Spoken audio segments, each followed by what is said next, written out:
राजनीति में एक कहावत कही जाती है कि अगर बार बार आप पार्टी बदलते हैं तो आपके विकास और विनाश दोनों की संभावनाएं ज़्यादा हैं। नमस्कार, बेधड़क खबर का खास कार्यक्रम नेतागिरी देख रहे हैं आप, और आज हम बात करेंगे उन नेताओं की जो बार बार पार्टी बदल रहे हैं, तो उनका कितना विकास होने वाला है और कितना विनाश। और इसमें हम दो नेताओं की बात करेंगे जो दोनों उत्तर प्रदेश की राजनीति से खासा ही ताल्लुक़ रखते हैं।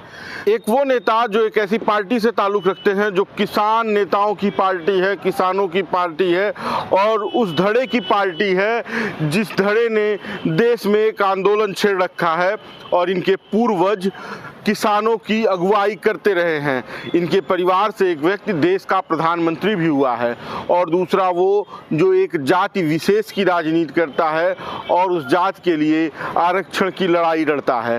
पहले नेता हैं जयंत चौधरी जो आरएलडी के राष्ट्रीय अध्यक्ष हैं, और दूसरे हैं ओम प्रकाश राजभर जो सुहेलदेव भारतीय समाज पार्टी के राष्ट्रीय अध्यक्ष हैं।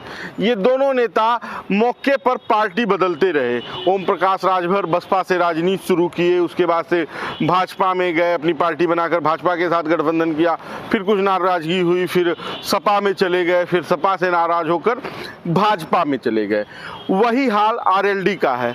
आरएलडी कभी कांग्रेस के साथ तो कभी सपा के साथ अपना गठबंधन कर रही है, और उम्मीद थी कि इंडिया गठबंधन में इस बार 24 का चुनाव लड़ेगी, लेकिन ऐन मौके पर भाजपा ने कार्ड खेला, और वो था भारत रत्न का। पूर्व प्रधानमंत्री चौधरी चरण सिंह को भारत रत्न दिया सरकार ने, और जयंत चौधरी भाजपा के पाले में चले गए। उन्होंने एनडीए के साथ अपना गठबंधन कर लिया। जब वो सपा के सीट साथ थे तो वो 7 सीटें मांग रहे थे, जिसमें एक मथुरा की सीट थी जहां पिछली बार वो चुनाव लड़े थे और वहां से चुनाव हार गए थे। मथुरा की सीट की जो कहानी है वो इसलिए भाजपा में जाने के बाद उनके पाले में नहीं है क्योंकि अयोध्या, मथुरा और काशी, ये तीनों सीट भाजपा अपने सहयोगी दल को देने के मूड में नहीं है। इसलिए ये माना जा रहा है कि मथुरा तो जयंत चौधरी को नहीं मिलेगी, लेकिन हाँ 2 सीटें देने की बात चल रही है, क्योंकि सपा में तो 7 की वो दावेदारी कर रहे थे, लेकिन यहाँ 2 सीटों पर भी वो इसलिए मान रहे हैं कि उनको उम्मीद है कि यहाँ की 2 सीटों पर उनकी जीत तय है। सपा के साथ लड़ने के बाद कितनी सीटों पर जीत मिलती, कितनी पे नहीं मिलती, इसका कोई गणित नहीं था, लेकिन ये मान रहे हैं कि अगर हम एनडीए अलायंस का हिस्सा रहे तो 2 सीटों पे मोदी के मैजिक से हमारे सांसद लोकसभा पहुंचेंगे। उसके अलावा जयंत चौधरी खुद राज्यसभा के सदस्य हैं, सांसद हैं, और 1 सीट और राज्यसभा पे उनकी दावेदारी है। खैर, भाजपा चाहती है कि जयंत चौधरी लोकसभा का चुनाव लड़के लोकसभा में पहुंचे और अपनी सीट पे किसी और को वो भेज दे, उसमें भाजपा उनका सहयोग करेगी। अब दूसरे नेता हैं ओम प्रकाश राजभर। ओम प्रकाश राजभर 22 के विधानसभा में अखिलेश यादव के साथ चुनाव लड़े। चुनाव में अखिलेश यादव की हार हुई। उन्होंने कहा कि हमारी ताकत से सपा 45 से 110 पे आ गई, लेकिन अखिलेश यादव हमारा कहना नहीं मान रहे हैं, इसलिए उनकी हार हो गई, नहीं तो सरकार बनी होती। अखिलेश यादव ट्विटर और कमरे की राजनीति करते हैं, सड़कों पर उनके लोग नहीं दिखते हैं। मसलन अखिलेश यादव को निशाना बनाया ओम प्रकाश राजभर ने।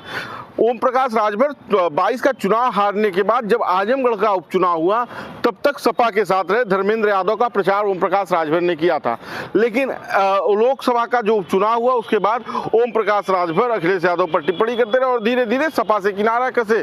और जब घोसी का उपचुनाव होने वाला था उसके पहले जाकर उन्होंने भाजपा के साथ अपना गठबंधन कर लिया और अखिलेश यादव का साथ छोड़ दिया।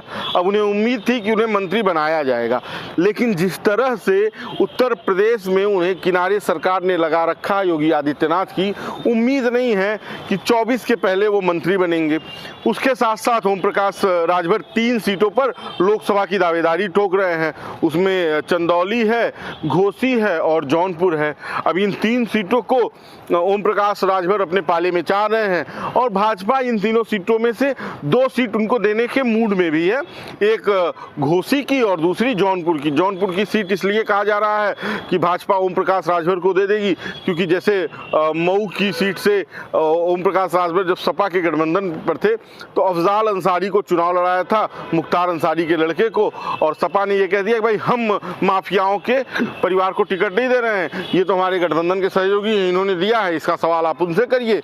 और उसी तरह से ब्रिजेश सिंह को भाजपा टिकट अपने सिंबल पे न देके ओम प्रकाश राजभर के सहारे चुनाव लड़ा देगी, ये भी कहा जा रहा है।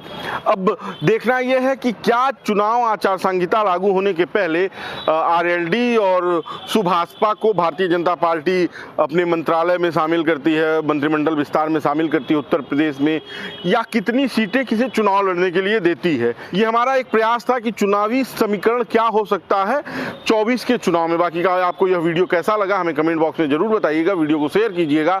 धन्यवाद।